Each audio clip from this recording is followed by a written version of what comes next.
Shalom shalom, Yesu ashimwe cyane. Nongeye kubasuhuza mu izina rya Yesu. Garutse muri cya gitondo kibabwira ngo Yesu Kristo aracyari uwo kwizerwa. Haleluya.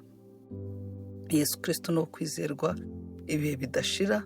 Turashima Imana ibarinze, iturinze kandi tugikomereye mu buntu bwa Yesu. Yesu ashimwe cyane. Rero ni muri rya jambo rya mu gitondo ridukomeza, ribakomeza kugira ngo umunsi wacu wo gusa nk'aho ari uwo kwiheba cyangwa ari uwo kwiganyira, ahubwo uwo munsi wo gushima Imana no kwishinganisha muri Yesu. Yesu ashimwe. Reka nsome iri jambo Luka 5:2-6. Turavuga ngo abona amato abiri atsitse ku nkombe y'inyanja, ariko abarobyi bari bayavuyemo bamesa inshundura zabo.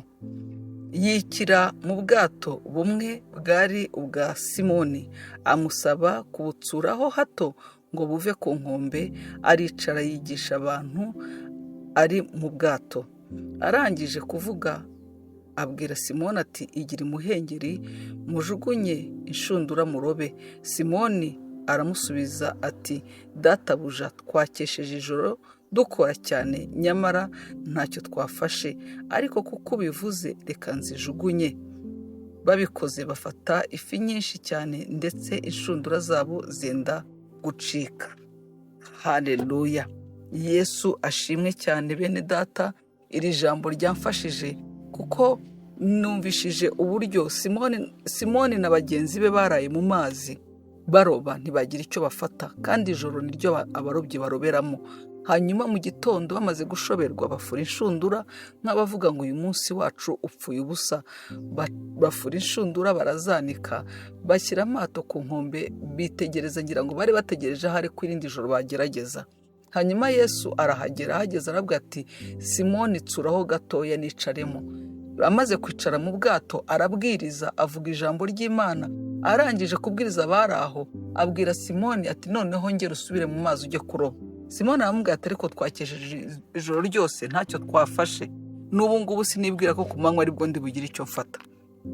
Hanyuma Yesu aramubwira ati, Simoni arangije aramubwira ati, ariko ubwo ari wowe ubivuze reka mbikore. Haleluya. Yesu ashimwe cyane. Ndashaka kuvugana nawe iki?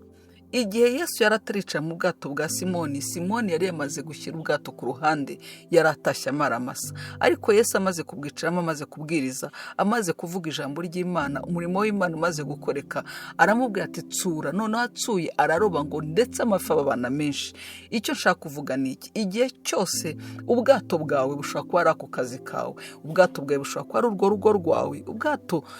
Ubwato bwa Simoni bwari bwa bundi yicaragamo aroba. Nawe hahandi wicara urobera ubuzima kugira ngo bukomeze, hahandi wicara ukorera akazi kawe, ahari ubwato bwawe niyo ofisi wirirwamo, ahari ubwato bwawe naho ucururiza, ahari ubwato bwawe ni hahandi ujya gushakira.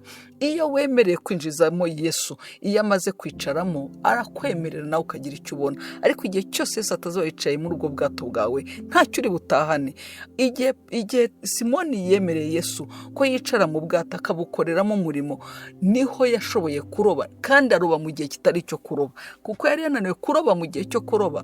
Ariko igihe kitari icyo kuroba, reka nkubwize ukuri, muri ibi bihe bikomeye bisa nk'aho atari cyo gihe cyiza, bisa nk'aho ari cyo gihe kirimo amakuru asa nk'aho ibintu byose biremereye, ubuzima buhenze, ibintu byose birimo biratuzamukana, ukabibona neza ko bizamuka, umushahara utazamuka, ndetse n'igishoro cyawe ntikiyongereye, ariko ibizamuka birazamuka. Ndashaka kukubwira ngo aho hakeneye ko Yesu yicara mu bwato bwawe. Emerera Yesu yicaye muri ubwo bwato. Uko uhageze muhamagare muri ubwo bwato. Ukinjira muri ofisi, hamagara Yesu muri iyo ofisi. Ukinjira muri iyo business, hamagara Yesu muri iyo business. Muhamagare. Iyo yabwicayemo uwo munsi uraroba, kandi iyo ugiye kuroba ntabwo uroba kwa ko kondisiyo yoroshye. Ntabwo kuroba ku manywa byari byoroshye kuruta kuroba nijoro. Nawe ndashaka kuvugana nawe ngo isaha yawe yo kuroba ni igihe Yesu ari buze kuba yamaze kwicara muri ubwo bwato. Reka nkubwire, mwemerere mwinjize mu byawe. Igihe cyose yinjiye mu byawe ntabwo uri bushoberwe.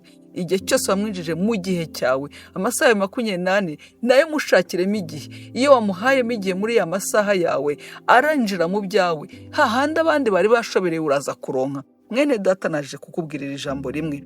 Emererwa Yesu yicare mu bwato bwawe. Injiza Yesu mu bwato bwawe, handi urobera, handi uronkera, mwinjizemo. Numara kumwinjizamo, mu gihe abandi bashobewe, mu gihe abandi bavanga iki si cyo gihe, wowe kirakubera igihe, ndetse uraroba ndetse menshi.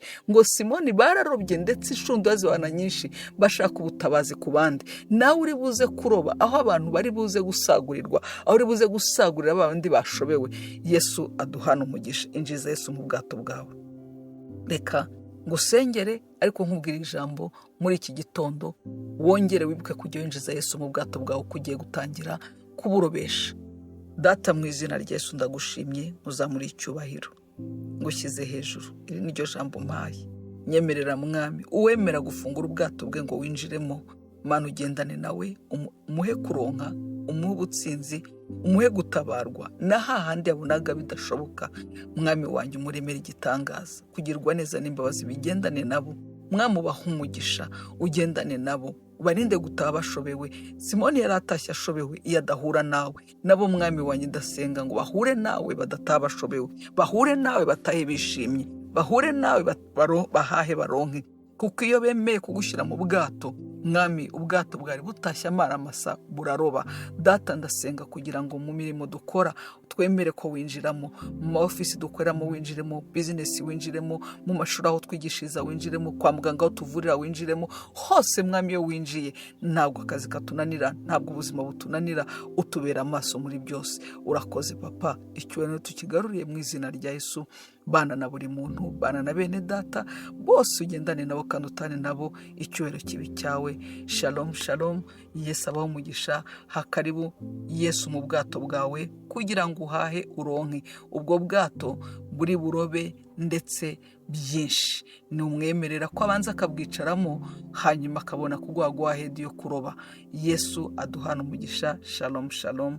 Yesu Kristo aracyariho kwizerwa ibihe bidashira. Amen.